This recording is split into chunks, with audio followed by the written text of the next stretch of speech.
Consecrated life is a gift from God, said Pope Francis. Wake up the world. But perhaps it is we who need to wake up. For in many ways the Church lives in a time warp all of its own, at least 200 years behind the times, as the deceased Cardinal Martini put it. It is sometimes said that religious do not live in the real world. Does the security of our institutions discourage a sense of risk or independent thinking? Perhaps. It certainly gives rise to unrealistic expectations of each other and creates disappointment when things are not what we'd like them to be. Since Vatican II, there's been a shift in the forms of religious life. We've moved from institution to community, from rules and constitutions to relationships marked by freedom and spontaneity. But this hasn't come about without tensions and misgiving. In October 2012, about 500 superiors general and provincials of various Indian congregations met in Hyderabad for their triennial assembly. The delegates deliberated on innovations to give consecrated life greater effectiveness. Here are some of the issues which came up. Religious in India are passing through a crisis of identity and commitment, said Bambina Sister Matilda Montero, adding that individualism has made members fragile. A crisis of identity implies that we don't know just who we are. A crisis of commitment means we don't know whether we should be doing what we are doing. True, as members begin to discover themselves as individual persons, their institutional bonds get weakened. Me takes the place of our. Is this true in your congregation? Has it always been this way? When did you start to notice the changes? Yet another issue is how to combine spiritual wisdom with insights from the human sciences, and how to balance a formation which strives to foster spirituality as well as develop practical, professional skills. As religious, we dedicate ourselves to fostering the spiritual life, that is, the interior life, union with God, discernment, counseling, spiritual direction. However, at the end of it all, how many women religious are encouraged to be spiritual guides, mentors, retreat directors? There's so much potential here which has not been tapped, and this in a country which reveres gurus and sadhavis. A third issue mentioned was the lack of media awareness among religious. How to be in contact with and communicate with media persons and with the public. The new social media provide us with many new opportunities and generate a new awareness in society. India is a diverse, multicultural and multi-ethnic nation, but it is also a greatly divided society. Tragically, there exist unbreakable walls of class and caste, not only among members within congregations, but also among various congregations. We haven't risen above our roots. Another concern for much heartburn is the tensions that religious face in their dealing with bishops. Much of this concerns land and property owned and administered by women religious, but which are often arbitrarily appropriated by bishops, yet another aspect of a patriarchal and clericalist church. Men want to control women everywhere, but especially in the church. But not just bishops. The clergy and male religious also share in the sin of clericalism. Most don't believe that women should ever be in charge in the church. They distrust the intuitions and the expertise of women. The recent clash between the Vatican and the American sisters is a case in point.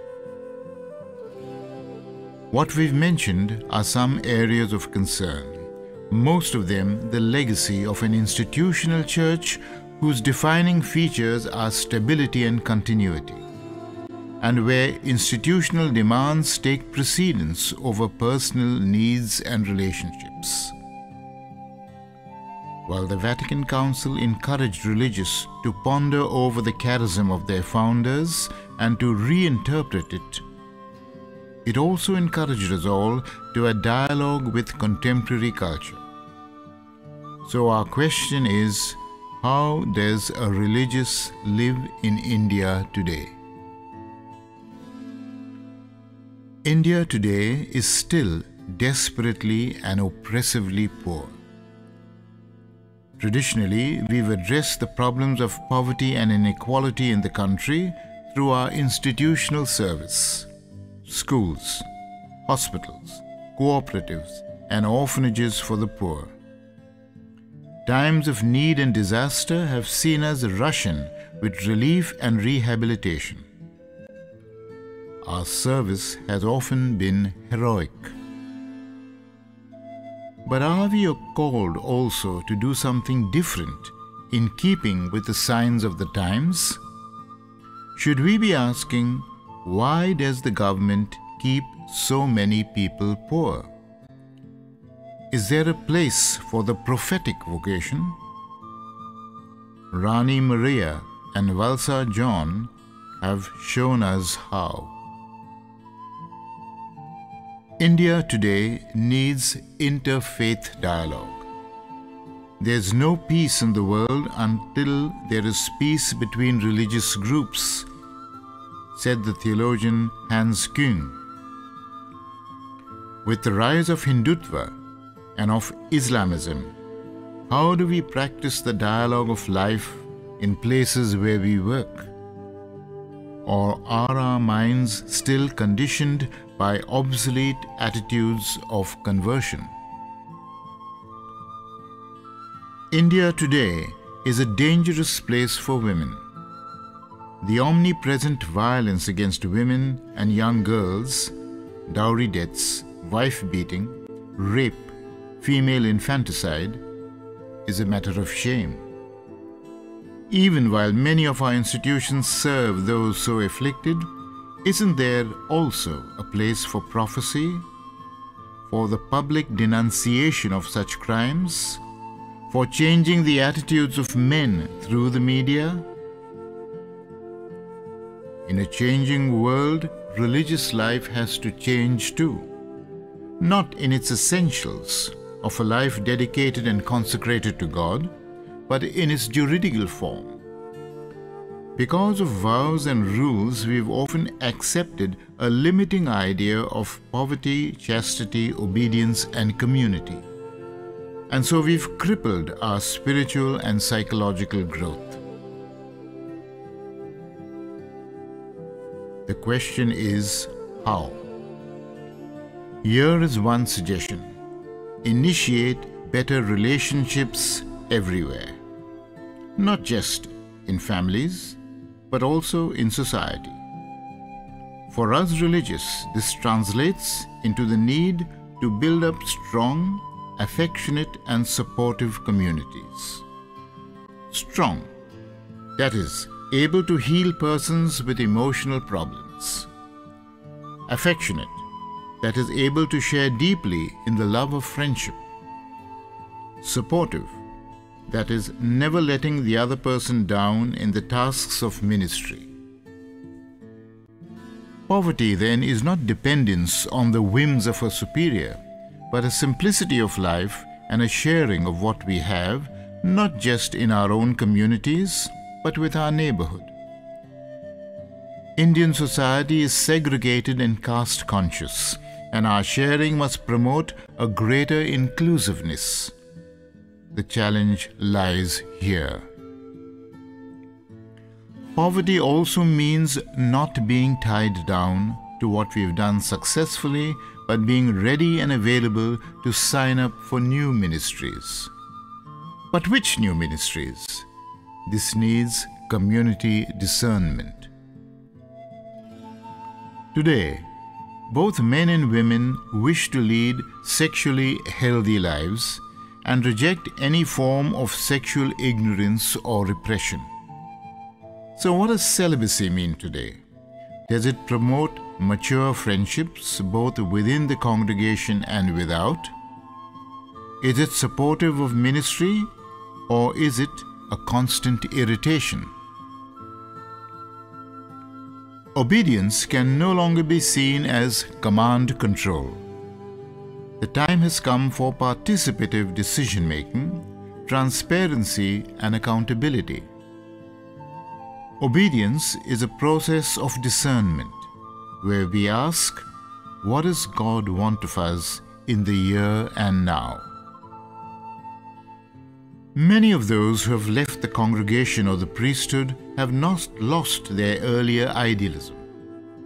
Can we share our charism with these and make them associates and co-members? Co-membership is a form of commitment, and many of the laity desire this, though not in a juridical form.